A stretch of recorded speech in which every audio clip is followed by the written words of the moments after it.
안녕하세요. 이 시간에는 등기 신청 시에 제공해야 될 정보들에 대해서 공부하도록 하겠습니다.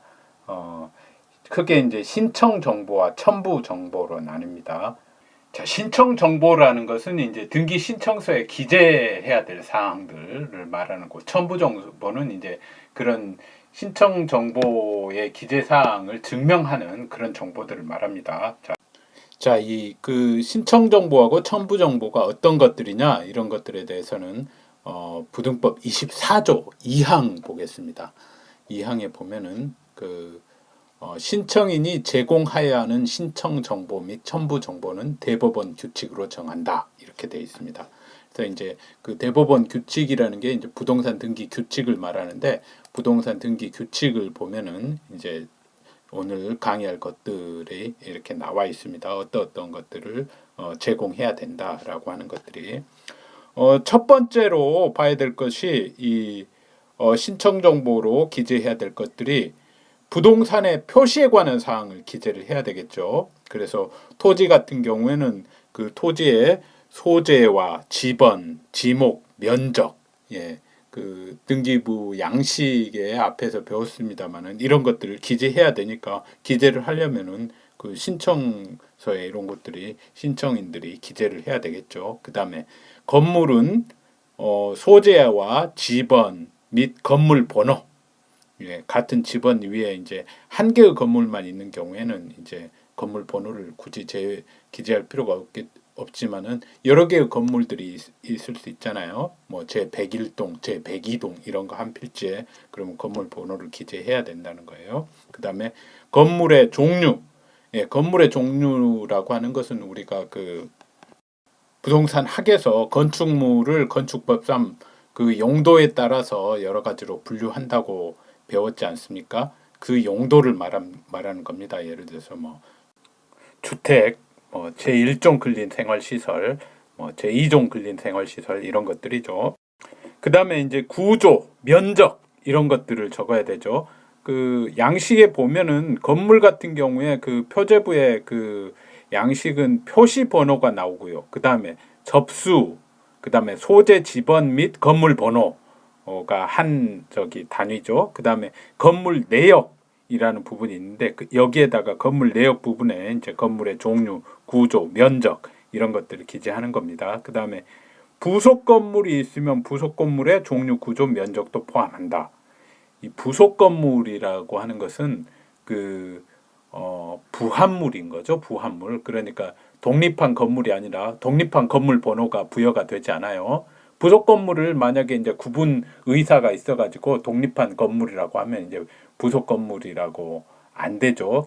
등기부상으로는 그냥 독립한 건물 번호가 부여가 되는데 부합물로서 구분 의사가 없는 경우에는 하나의 건물이에요. 본 건물하고. 근데 이제 부속 건물이라고 기재하고 뭐 이렇게 예를 들어서 여기 나와 있듯이 부속 건물 시멘트 블록 기와 지붕 단지 창고 20제곱미터 이렇게까지 기재를 해 주는 거예요. 그러면 요 전체가 하나의 건물이 되는 거죠. 그리고 이 종류라고 하는 것은 여기 사무실이 해당되는 거고, 구조라는 것은 무슨 조로 뭘 주요 구성 부분으로 해서 철근 콘크리트 조로 해서 지붕이 어떤 거냐, 여기까지가 구조예요. 철근 콘크리트 조, 슬래브 지붕, 그 다음에 층수까지 구조가 되겠네요. 2층.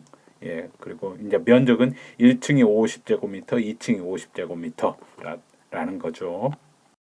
자, 구분 건물의 경우는 일동의 건물에 표시를 해야 되고, 그 다음에 전유 부분 건물에 표시를 해야 되고, 대지권이 있으면 그 대지권에 표시를 해야 되고, 그 다음에 일동의 건물의 종류, 구조, 면적은 건물의 표시에 관한 등기나 보존 등기를 신청하는 경우로 한정되죠. 나머지는 이제 그 전유 부분에 대해서 그 권리 이전이나 이런 것들 많이 있기 때문에요. 자, 두 번째는 이제 신청인이 어떤 사람이냐. 뭐 공동 신청이면 두 사람이 다 들어가야 될 것이고, 단독 신청이면 한 명만이 기재되는 거죠. 그래서 신청인의 성명과 주소, 그 다음에 주민등록번호, 그 다음에 법인의 경우에는 이제 성명이라고 하지 않고 명칭, 그리고 주소 대신에 이제 사무소 소재지라고 하죠. 본점하고 지점이 있을 때는 본점을 기재하는 거고요. 그 다음에 그 법인은 부동산 등기용 등록번호를 기재를 해야 되는 거죠. 그리고 이제 그 법인이나 비법인 사단 또는 재단의 의사표시는 그 대표자에 의해서 행해지잖아요. 그래서 그 대표자의 성명, 주소, 주민등록번호도 함께 기재를 해야 됩니다. 이런 법인이나 비법인 사단은 그 법인 자체의 그 명칭, 주소 이런 것뿐만 아니라, 그리고 이제 대리인에 의해서 신청하는 경우에는 대리인의 성명, 주소도 포함하죠. 그래서 법인이 이제 그 법인 대표자, 뭐 대표이사나 뭐 이런 사람들이 아니라 그 대리인을 선임해서 했을 때는 법인의 그 명칭, 사무소 소재지, 그다음에 부동산 등기용 등록번호 기재하고, 그다음에 그 대리인의 그 대리인이 아니라 법인 대표자의 이런 것들 기재하고, 그다음에 그 대리인의 성명, 주소를 기재를 해야 되는 겁니다. 세 가지가. 자, 부동산 등기용 등록번호라는 것은 이제 주민등록번호가 없는 그 등기 주체들, 등기 당사자 능력자들, 법인이나 외국인 또는 뭐 주민등록번호가 없는 재외국민들, 그다음에 국가나 지자체 이런 사람들을 이런 그 실체들을 말하는 거죠. 그래서 부여 기관이 조금씩 다른데 표에 나와 있죠. 읽어보시면 됩니다. 표는 주민등록번호가 없는 뭐 재외국인은 대법원 소재지 관할 등기소 등기관이 부여하고, 국가나 지자체 이런 건 국토부 장관이 부여하고, 그다음에 다음 화면에 나옵니다만 법인 같은 경우는 주된 사무소 소재지 관할 등기소 등기관이 부여를 하고, 이런 것들입니다. 네, 앞에 그 표와 이어져 있는 표인데, 여기 보시면은 이제 그 비법인 사단이나 재단 및 국내 영업소나 사무소 설치 등기가 없는 외국법인의 경우에는 시장, 군수, 구청장이 부여하고, 뭐 이런 것들, 외국인의 경우에는 체류지 관할 출입국 관리 사무소장. 그리고 이제 세 번째로 그 등기 신청 정보가 뭐냐면은 등기 원인과 그 연월일입니다. 자, 아주 중요한 개념들인데, 등기 원인이라고 하는 것은 그 매매나 상속, 유증, 해제, 해지, 뭐 전세권 설정 계약, 증축, 주소 변경 등 당해 등기의 법률상 원인을 말하는 거예요. 그래서 그리고 연월일은 등기 원인이, 이런 등기 원인들이 효력을 발생한 날입니다. 그래서 등기 원인이 매매라고 하면은 보통은 그 계약 체결일로 적으면 되죠. 그런데 시기부, 그다음에 또는 조건부 계약이라면 시기의 도래일, 조건의 성취일을 적습니다. 그리고 제3자의 허가나 승낙 등이 이런 등기 원인의 효력 발생인 경우, 예를 들어서 토지거래 허가를 받아야 되는 경우, 이런 경우에는 그 허가나 승낙 일자를 적는 거예요. 그리고 상속이나 유증의 경우에는 피상속인이나 유증자가 사망한 일자, 그 일자에 그 상속의 효력이 발생하고 유증의 효력이 발생하죠. 물론 이제 유증이 또 시기부나 조건부라면 시기의 도래일, 조건 성취일이 되는 거고요.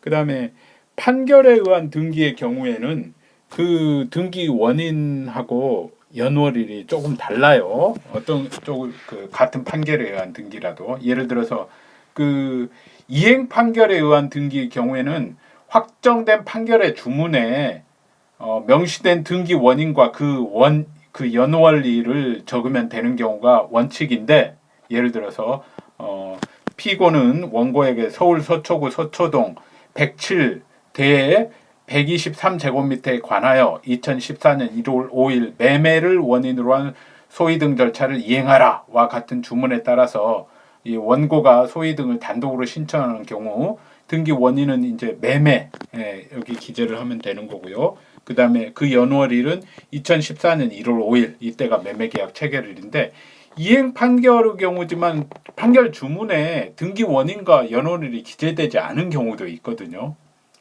예를 들어서 기존의 등기 원인이 부존재, 무효, 취소, 해제 이런 경우에는, 이런 경우로 이제 말소 등기 또는 말소 회복 등기 명하는 판결에는 이렇게 기재가 되지 않아요. 예를 들어 원고는 피고에게 별지 목록 기재 부동산에 관하여 서울 남부지법 몇 월 며칠 접수채 몇 호로 마친 소위 등의 말소 등기 절차를 이행하라. 그 뭐 원인이 안 나왔잖아요. 해제로 인해든가 뭐 무효라든가 뭐 이런 원인이 안 나왔던데 이럴 때는 등기 원인은 확정 판결이라고 적고 연월일은 확정 판결에 선고일을 적습니다. 확정 판결에 뭐 송달일, 뭐 확정일 이런 게 아니라 선고일. 자, 그리고 이행 판결이더라도 이제 채권자 취소권 행사에 의한 판결은 또 조금 다른데 이건 시험에 나온 적이 없고 앞으로도 나올 확률이 극히 낮으니까 그냥 넘어가겠습니다. 예, 채권자 취소권도 이제 민법에서도 배우지 않으니까 예, 그냥 넘어가고요. 그게 뭔지도. 자, 판결의원 등기로 이행 판결뿐만 아니라 또 하나가 있었죠. 형성 판결이죠. 이 형성 판결은 이행 판결하고 성격이 다르죠. 그 판결 확정 시에 이제 물권 변동 효과가 바로 발생하잖아요. 그래서 그런 경우에는 등기 원인은 이제 뭐 공유물 분할 판결인 경우는 공유물 분할 또는 재산 분할 판결인 경우는 재산 분할이고 그다음에 심판이죠. 심판. 그 재산 분할 같은 경우에는 재산 분할 심판 형식으로 되는데 어쨌든 그렇고 그 연월일은 판결이나 심판의 확정일입니다. 예, 이런 그 형성 판결에 의한 등기는 등기 접수일보다도 확정일이 중요하죠. 확정일에 바로 물권 변동 효과가 발생하니까요. 그 이행 판결은 등기 접수일이 중요하지 않습니까? 예, 등기가 접수 효력을 발생한 때부터 효력을 발생하니까요. 등기가 돼야지 효력을 발생하니까. 근데 이제 이행 판결 중에서도 아까 말씀드린 그 뭐 말소하라 또는 그 뭐 이런 것들 같은 경우는 이미 이제 그 물권 변동 그 등기가 무효니까 말소하라라는 판결에 의해서 바로 물권 변동이 일어나는 건 아니죠. 그 판결에 등기가 또 된다고 해서 그 등기의 효력 발생 시부터 물권 변동이 일어나는 게 아니죠. 원칙적으로. 예, 근데 형성 심판은 달라요. 형성 판결이나. 자, 네 번째 등기 신청 정보, 등기의 목적을 기재합니다. 예, 그 등기부 양식에 보면은 그 등기의 목적 항목이 있죠. 그 갑구나 을구에 근저당권 설정 또는 소유권 이전 뭐 이런 것들 1번 저당권 설정 등기 말소 이런 것들을 등기의 목적이라는 용어로 표현을 합니다. 자, 다섯 번째로 중요한 것이 등기 의무자의 등기필 정보를 신청 정보로 제공해야 됩니다. 여기서 이제 등기 의무자라는 개념이 나왔으니까 공동 신청의 경우에 제공하는 거예요. 단독 신청의 경우에는 원칙적으로 제공하지 않습니다. 그리고 등기필 정보라는 것은 권리에 관한 등기를 마쳤을 때 예, 그 등기관이 작성해서 등기 권리자에게 통지하는 정보입니다. 그래서 표시에 관한 등기를 마쳤을 때는 통지하지 않습니다. 그리고 아라비아 숫자와 그 밖의 부호의 조합으로 이루어진 일련 번호와 비밀 번호로 구성되죠. 예를 들어서 뭐 이런 것들이 되죠. 뭐 Q77C, 뭐 L071, 뭐 35, 뭐 A 이런 식으로 요게 이제 일련 번호가 비밀 번호는 또 뭐 따로 주어지겠죠. 50 뭐 64, 63 뭐 이런 식으로 이런 식으로 주어지는 거예요. 이걸 합쳐서 등기필 정보라고 합니다. 말씀드린 대로 공동 신청의 경우에 제출하죠. 등기 의무자라는 개념이 공동 신청에 있을 수 있잖아요. 그리고 단독 신청 시에는 제출하지 않음이 원칙이에요. 그 뭐 판결에 의한 등기도 이제 원래는 등기 권리자, 등기 의무자 개념이 있는 건데 그때도 아는데 판결의 경우에는 등기 의무자의 단독 신청 시에는 제출해야 됩니다. 등기 의무자가 판결에 의한 판결을 받아가지고 할 수도 있다고 말씀드렸죠. 등기 권리자뿐만 아니라 매매에 있어서 그 매도인 같은 경우에 그럴 경우는 매도인이 자기가 가지고 있으니까 등기 필증을 선행 등기에 등기 필증을 그러니까 그때는 제출을 해야 합니다.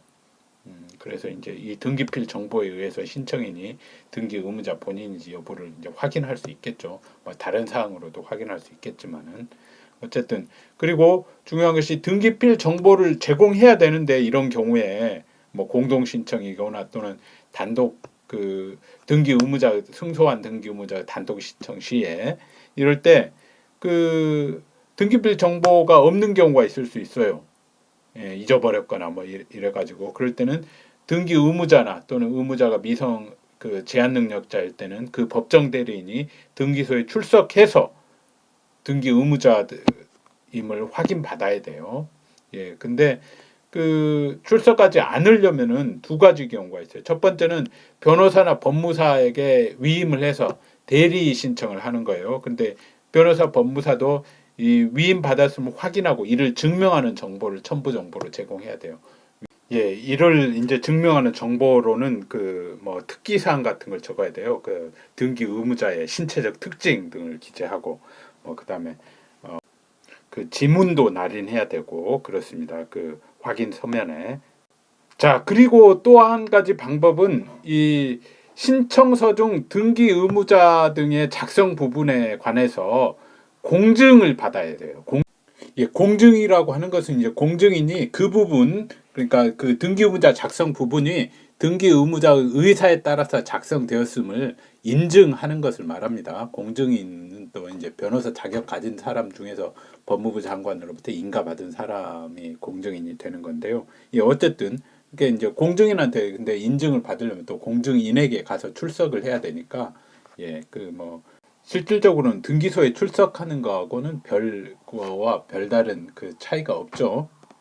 자, 신청 정보 여섯 번째로 이 부동산 거래 신고나 주택 거래 신고를 해야 되는 경우가 있어요. 부동산 거래 신고는 그 부동산에 대한 매매 계약 체결하면은 무조건 해야 되는 거고, 주택 거래 신고는 주택 거래 신고 지역에서 아파트에 대해서 대가 있는 그 소유권 이전 계약을 하는 경우에, 그러니까 이 경우 이제 매매뿐만 아니라 교환도 포함이 되겠죠. 이런 경우에 신고해야 되는 건데 이랬을 때는 그 거래 가액도 신청 정보로 제공해야 됩니다. 거래 가액은 이제 신고된 금액을 말하는 겁니다. 예, 뭐 실제 거래 가액을 신고해야 되고, 근데 이제 신고 필증도 이제 뒤에 나와 첨부 정보에서 배우겠습니다만 첨부 정보로 제공을 해야 되는데 신고 필증에 기재된 금액을 거래 가액으로 신청 정보로 제공을 해야 됩니다.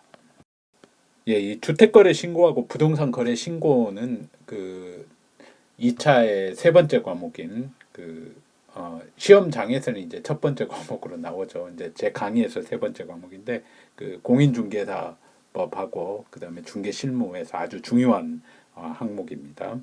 자, 그리고 일곱 번째로 관할 등기소가 어딘지 등기대상 부동산을 소재지를 관할하는 관할 등기소 표시를 해야 되죠. 당연히 그 등기소에다가 신청을 해야 되니까. 그다음에 신청 연원일, 신청 정보를 실제로 제출하는 일자, 그다음에 취득세하고 등록 면허세를 등기를 할 때는 이제 납입을 함께 해야 되는데 그 등기를 할 때 납부해야 될 과세 표준액하고 세액, 그다음에 또 국민주택채권 매입 금액이 있어요. 국민주택채권을 매입을 해야 됩니다.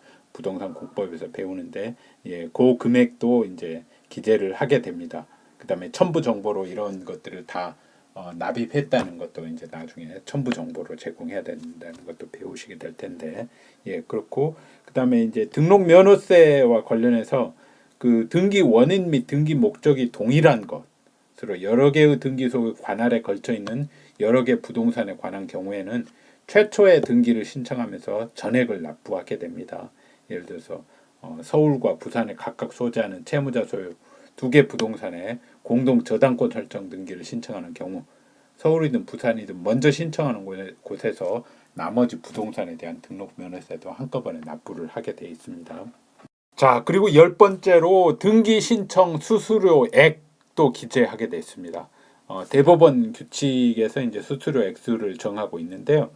중요한 것이 어떤 등기에는 또 수수료가 면제되는 경우가 있어요. 토지에 대해 보겠습니다. 이 토지에 관한 부동산 표시의 경정 및 변경 등기, 그다음에 토지에 관한 분할 합병 및 멸실 등기, 행정구역 지번 면적 단위의 변경, 주민등록번호의 정정을 원인으로 한 경정 및 변경 등기, 그리고 등기관의 과오로 인한 등기의 착오 또는 유루를 원인으로 하는 경정 등기, 그다음에 신탁 등기의 말소 등기, 이런 것들입니다. 자, 첨부 정보로는 첫 번째 등기 원인을 증명하는 정보가 제공돼야 되겠죠. 그래서 매매계약서나 뭐 상속의 경우라면은 가족관계증명서, 증축의 경우라면은 건축물 대장 등본, 주소 변경 같으면은 주민등록 등본 이런 것들이죠. 그리고 이제 판결회원 등기에서 등기 원인을 어떻게 기재할 것인가를 앞 화면에서 말씀드렸는데, 등기 원인이 매매나 뭐 설정 계약 이런 경우에 기재되더라도 판결에 의한 등기니까 판결 정본하고 그다음에 그 판결이 확정되었다는 판결 확정 증명서가 제공이 돼야 됩니다. 그리고 이제 판결에 의한 등기를 신청하는 경우에 이 판결 정본하고 확정 증명서 외에 집행문도 제공하여야 하는 경우가 있어요. 집행문이라고 하는 것은 이제 그 법원 사무관이 발급해 주는 건데요. 어떤 경우냐? 첫째, 해당 판결의 사실심 변론 종결 후에 제3자가 사실심이라는 것은 이제 1심, 2심, 3심 중에서 2심까지를 사실심이라고 해요. 그래서 변론 종결이라고 하는 것은 그 재판 절차는 여러 번의 변론길, 뭐 재판 가보신 분들은 알겠지만 판사님이 1회 이제 언제 변론기를 지정하고 다음 변론기일은 한 달 후로 하겠습니다 하고 이렇게 변론기일을 또 지정해요. 보통은 여러 번의 변론기일이 지정되고 변론을 다 마친 다음에 그 다음에 변론할 기회를 다 준 다음에 이상으로 변론을 종결하겠습니다라고 이야기를 해요. 그럼 변론이 종결되고 그 후에는 변론기를 이제 안 열고 바로 이제 판결 선고만 남아 있는 거죠. 그래서 이런 변론 종결 후에 제3자가 판결 당사자를 승계하는 경우가 있죠. 예를 들어서 뭐 그 원고나 피고가 사망했다거나 원고나 피고 법인이 합병됐다거나 이런 경우에 그 제3자가 판결 당사자를 이때는 승계했다고 하는데, 이때는 판결의 효력이 그 제3자에게 미칩니다. 변론 종결 후에 승계됐을 때는, 변론 종결 전이면 미치지 않는데, 그래서 그 제3자가 이제 그 등기의 당사자가 되어야 되잖아요. 판결했다는 등기에. 그럴 때는 이 판결문만 가지고 신청하는 게 아니라 판결문하고 판결 정본하고 확정 증명서, 그게 아니라 집행문까지 부여받아야 됩니다. 그래서 내가 이렇게 승계를 받았습니다. 원고 아무개 또는 피고 아무개를 승계받았습니다. 상속했습니다라는 걸 증명해가지고, 그래서 집행문까지 부여받아서 이 집행문까지 제출해서 판결에 의한 등기를 신청할 수 있는 겁니다.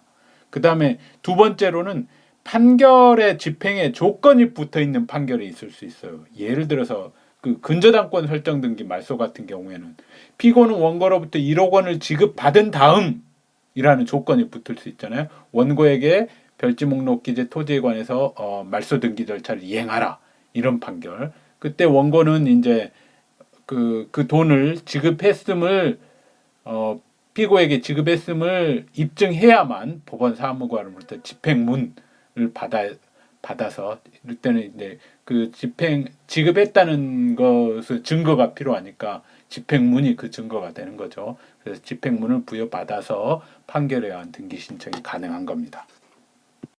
자, 그리고 그 등기 원인 증명 그 정보에 시장이나 군수, 구청장의 검인을 받아야 되는 경우가 있습니다.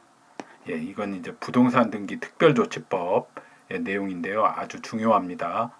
예, 이 부동산 등기 특별조치법은 우리가 이제 특별조치법이라는 이름으로 몇 가지 법들이 있는데 구별을 해야 돼요.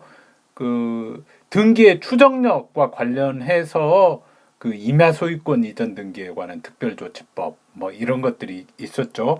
이런 것들은 그 한시적인 법률인데, 부동산 등기 특별조치법은 이름이 특별조치법이지만 한시적인 게 아닙니다. 계속 시행되고 있는 거예요. 그 내용은 바로 이렇게 검인을 받아야 된달지, 중간 생략 등기를 금지한달지 이런 거예요. 자, 그럼 어떤 경우에 그 검인을 받아야 되느냐? 계약을 원인으로 한 소위 등을 신청할 때입니다. 자, 그러니까 상속에 의해서 소위 등 신청할 때 검인 필요가 있습니까? 없죠. 상속은 계약을 원인으로 한 게 아니죠. 그러면은 증여를 원인으로 한 소위 등 신청할 때, 예, 증여는 계약이니까 이럴 때는 검인을 받아야 됩니다.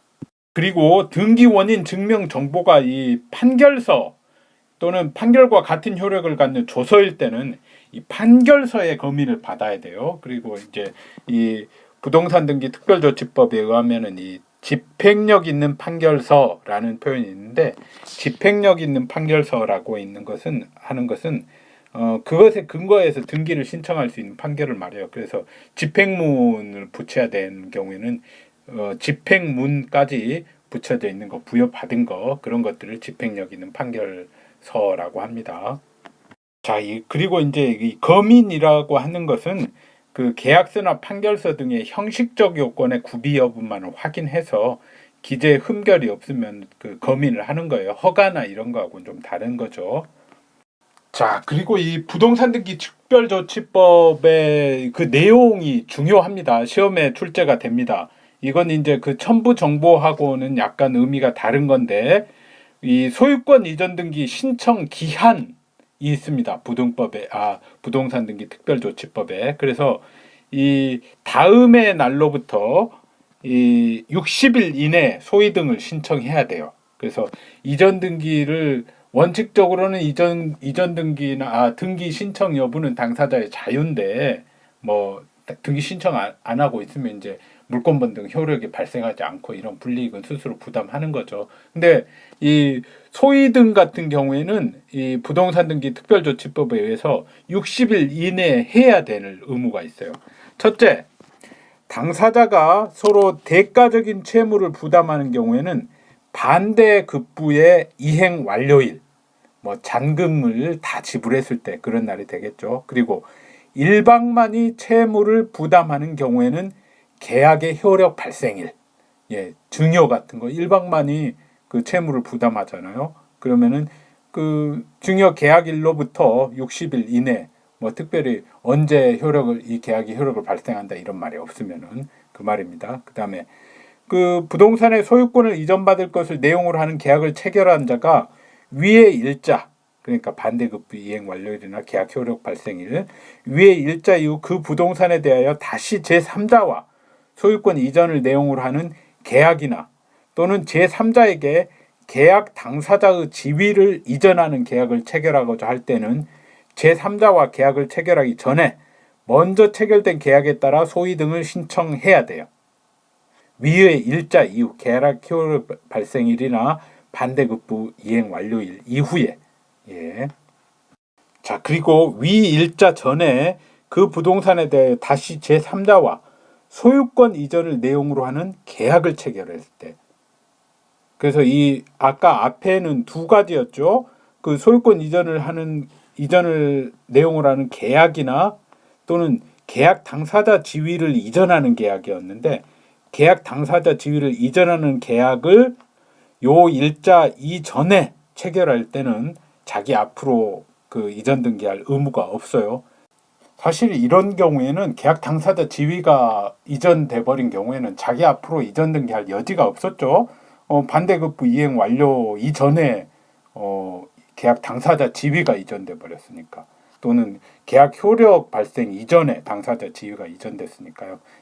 이런 경우에는 자기 앞으로 이전 등기할 의무가 없는데, 다시 제3자와 소유권 이전을 내용으로 하는 계약을 체결할 때, 그러면 자기는 이전 계약의 계약 당사자 지위는 가지고 있잖아요. 그러니까 자기 앞으로 일단 이전하고 그 다음에 제3자에게 또 그 이전 등기를 해줘야 된다 이 말입니다.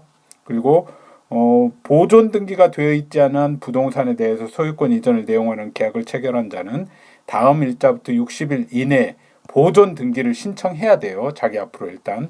그래서 이 보존 등기를 신청할 수 있음에도 그를 하지 아니한 채 계약을 체결한 경우에는 그 계약을 체결한 날, 그리고 계약을 체결한 후에 보존 등기를 신청할 수 있게 된 경우는 보존 등기를 신청할 수 있게 된 날입니다. 자, 그리고 그 계약으로 인한 소위 등이라고 하더라도 토지거래 계약이어가지고 그 토지거래 계약 허가, 토지거래 허가구역의 토지의 경우죠. 허가를 받거나 또는 주택거래 신고증 또는 부동산거래 신고 필증 이런 것들을 교부받은 경우에는 검인을 받은 것으로 봅니다. 별도의 검인이 필요 없습니다. 예, 허가증이나 신고증, 신고필증 이런 걸 교부받으면은 예, 대신 이제 이 허가증이나 이런 것들을 첨부 정보로 제공을 해야 되겠죠.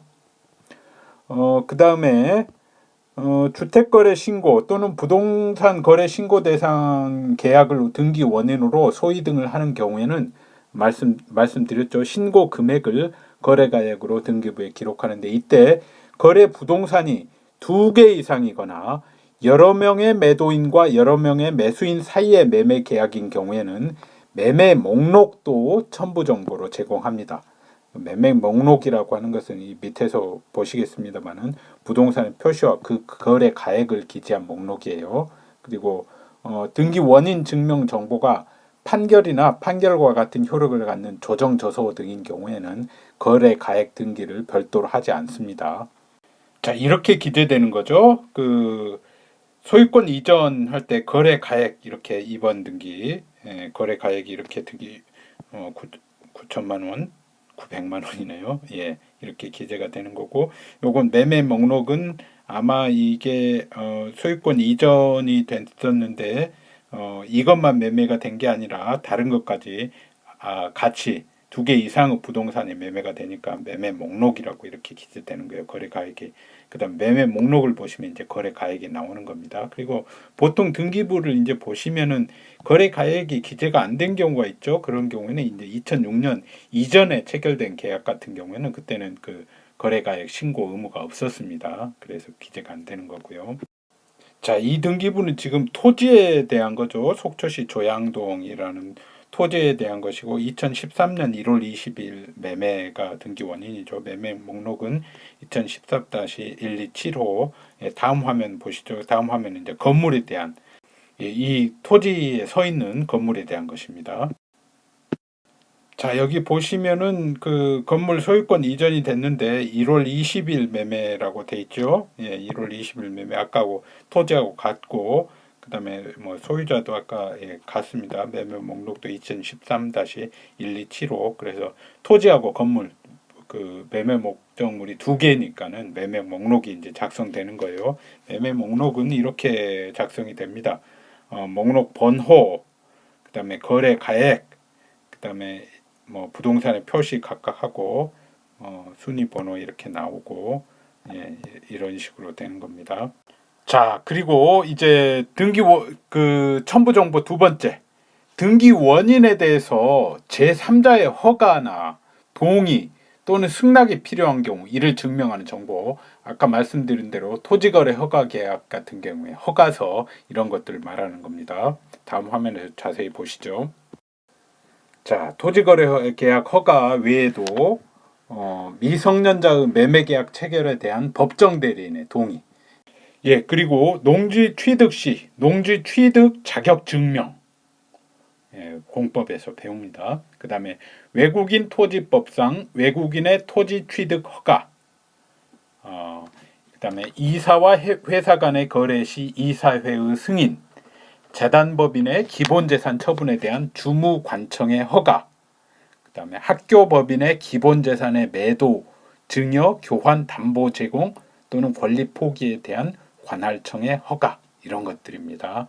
이런 것들을 있었다는 것을 증명하는 정보가 필요하다는 거죠. 근데 이제 등기 원인을 증명하는 정보가 이 집행력이 있는 판결, 즉 판결인 경우에는 이런 정보를 제공할 필요가 없습니다.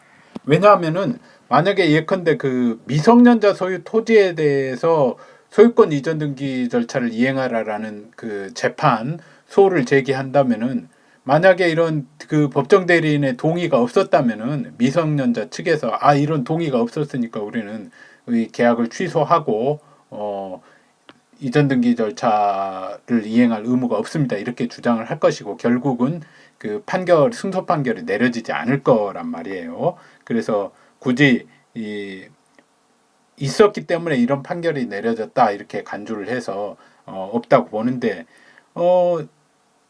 경우에 따라서는 소송 당사자 측에서 이걸 주장하지 않아 버릴 수도 있거든요. 그러면은 법원은 모르니까는 주장하지 않으면 결국은 이건 이런 계약은 완전히 그런 아무런 하자 없이 계약이 체결됐다 해가지고 그 계약에 따라서 있다고 간주해서 그 승소 판결, 등기 절차 이행 판결이 내려져 버릴 수가 있어요. 그런 가능성이 있어서 이걸 방지하기 위해서 부동산 등기 규칙에서 특칙을 두고 있습니다. 어떤 특칙이냐면은 이런 허가나 승낙이 행정관청이 그런 권한이 있었을 경우에는 행정관청에 그런 허가나 승낙이 있었다는 것을 입증하는 정보를 제공해야 된다.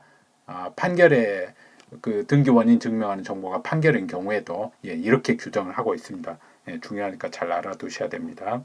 자, 세 번째 첨부 정보로는 그 등기가 지금 신청된 등기가 등기에 대해서 등기상 이해관계 있는 제3자가 있을 경우에 그런 제3자의 승낙이나 그에 대항할 수 있는 재판이 있음을 증명하는 정보를 제출해야 됩니다.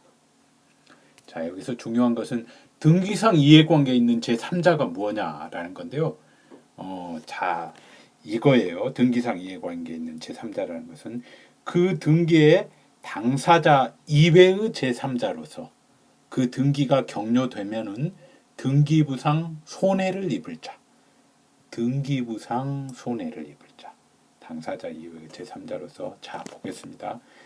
X 건물에 등기부가 있겠죠. 건물 등기부가 2001년 1월 10일 갑에서 을로 매매로 인한 소위 등이 격려되었고 그 후 2002년 4월 10일 병이 X 토지를 목적으로 저당권을 설정받았어요. 누구한테서 설정받았겠습니까? 을한테서 등기가 격려되려면은 등기 의무자 저당권 설정 등기의 등기 의무자는 을이어야 되겠죠. 을이 당시 소유자니까. 그래서 그런데 갑이 을을 피고로 위 매매 계약이 취소됐다. 뭐 강박이나 사기로 인해서 매매 계약이 체결됐다 할지 뭐 이런 거 착오가 있었다 해가지고 취소의 매매 계약 취소에 기한 소위등 말소등기 청구소를 제기했어요. 그래서 갑의 승소 판결이 2003년 5월 10일 선고가 됐어요. 그래서 2003년 6월 1일 확정되자 갑이 이 판결에 따라서 을명의 등기에 말소등기를 신청한 경우 이때 등기상 이해관계 있는 제3자가 바로 병인 겁니다. 그래서 이 말소등기 신청할 때 병의 승낙서나 그다음에 을로부터 그 저당권 설정 등기를 격려받은 병을 피고로 한 병명의 등기의 말소등기 절차 이행 판결 갑이 원고가 된 거죠. 혹은 위 을명의 등기의 말소등기에 대하여 승낙의 의사표시를 하라라는 승낙 의사표시 이행 판결 이런 그 판결서를 제공하지 않으면은 그 신청 각하가 됩니다. 첨부 정보 필요한 첨부 정보를 제공하지 못했으니까 그래서 왜 등기상 이해관계 있는 제3자가 병이 되느냐? 을명의 등기가 말소되면은 병은 그 등기의 그 등기부상 근거가 상실되잖아요. 등기 의무자가 을이었는데 을 등기가 말소돼 버리면은 공중에 붕 뜨게 되는 거죠. 자, 이거 등기부상으로 보면 이렇게 되죠. 소유자가 갑이었는데 소유권이 을로 이전이 됐어요. 언제 이전이 됐느냐? 2001년 1월 10일에 이전이 됐잖아요. 그 다음에 병이 여기에 근거해가지고 을이 소유자라는 거에 근거해가지고 2002년 4월 10일 보이시죠? 2002년 4월 10일에 저당권 설정 등기를 받았어요. 을로부터. 자, 여기 보시면은 이렇게 돼 있죠. 저당권자 병 해가지고 4월 10일 저당권자 병.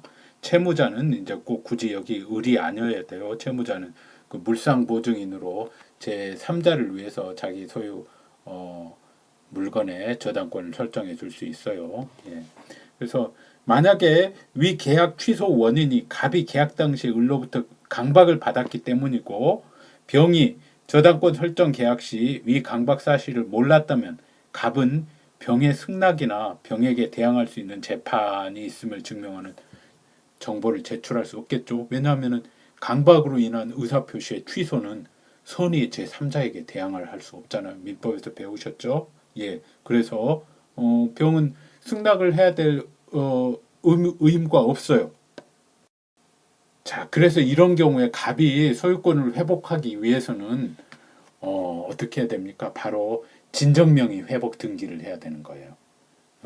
을명의 등기에 말소 등기 청구의 소가 아니라 진정명의 회복을 원인으로 한 소유권 이전 등기소를 제기해야지 등기 명의를 회복할 수 있어요. 이때는 병은 이 소유권 이전 등기에 등기부상 이해관계 있는 제3자는 아니거든요. 이전 등기가 된다고 해서 등기부상 병은 하등의 손해를 받지가 않잖아요. 예. 자, 이렇게 되는 거죠. 소유권 이전 해가지고 이 3번 등기로 진정명의 회복 등기 원인에 이렇게 기재되는 거예요. 그리고 소유자 갑 등기가 말소가 된다면 이렇게 말소 등기가 돼버리잖아요. 근데 병이 을로부터 이전 등기를 받았다는 게 나타나 있는데, 저당권 설정 등기를 받았음이 나타나 있는데 이 접수 일자로 봤을 때, 예, 근데 이전 등기가 되면은 병의 저당권은 등기부상 아무런 영향을 받지 않지 않습니까? 그리고 이제 갑을 간 계약이 이제 취소된 게 아니라 이제 무효인 경우, 이런 경우에는 병은 이 계약이 반사의 질생이라는 사실을 몰랐더라도 등기 말소에 대한 승낙 의무가 있지요.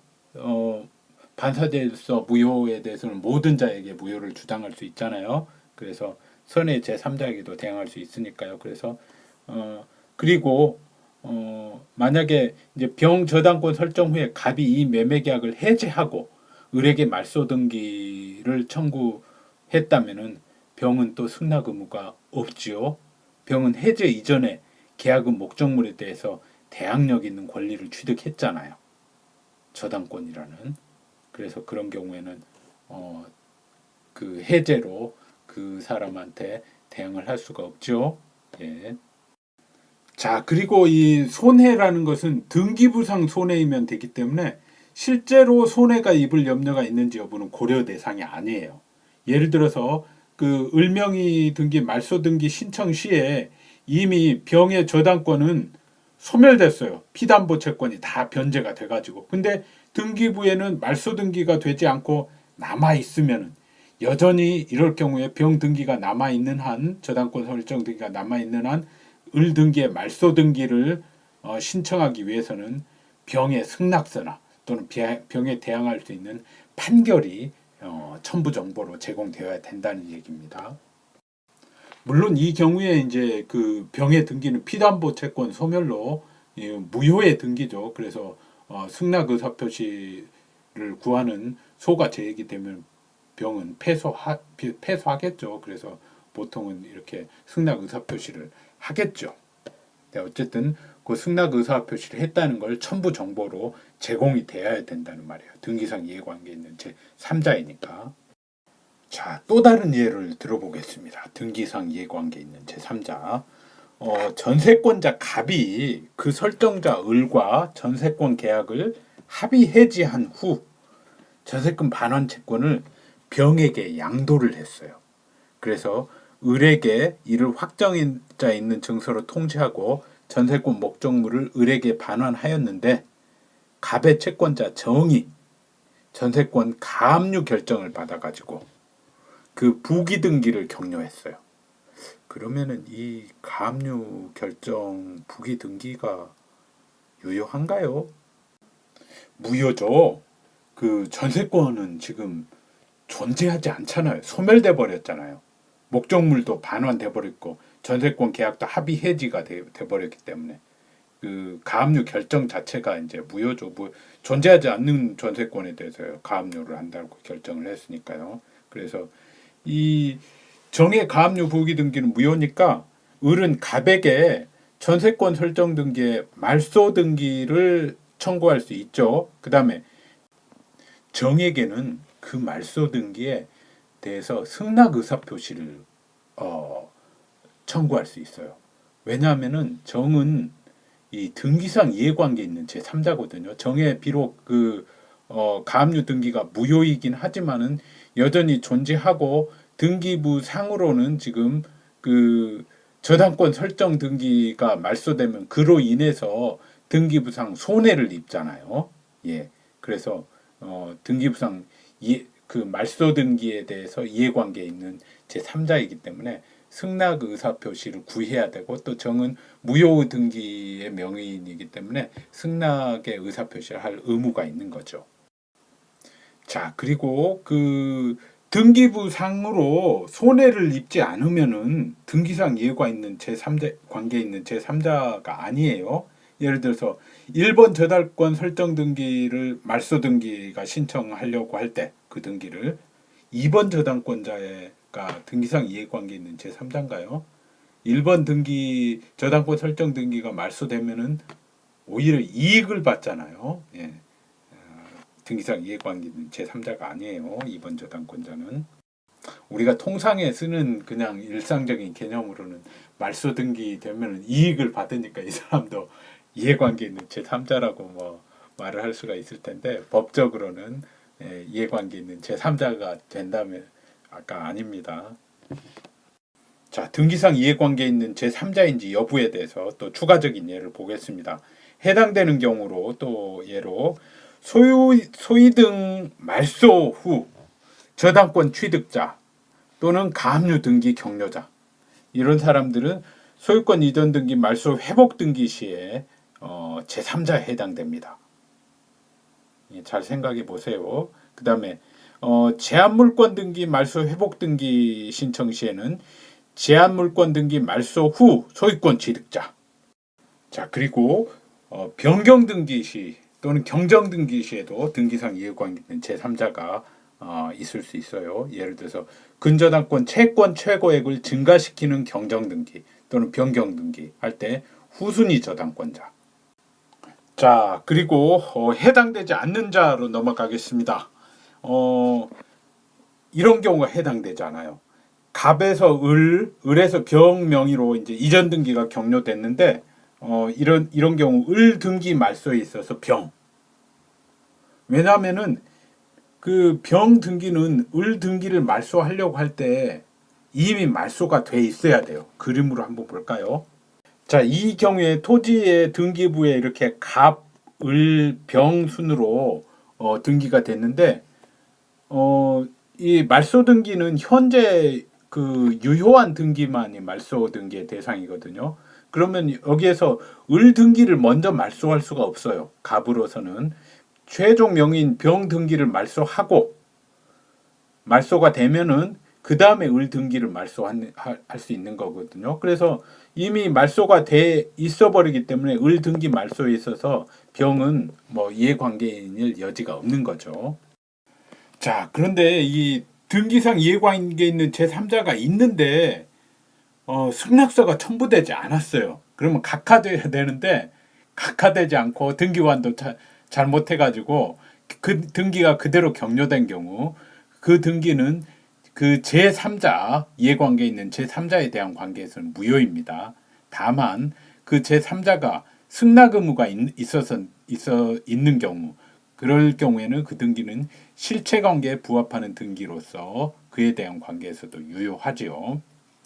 자, 그리고 네 번째 첨부 정보 이야기입니다. 지금 네 번째 첨부 정보로는 신청인이 법인인 경우에는 그 대표자의 자격을 증명하는 정보, 법인 등기상 정보, 그 증명서 같은 거죠. 거기에 대표이사, 아무개 이렇게 나오니까요.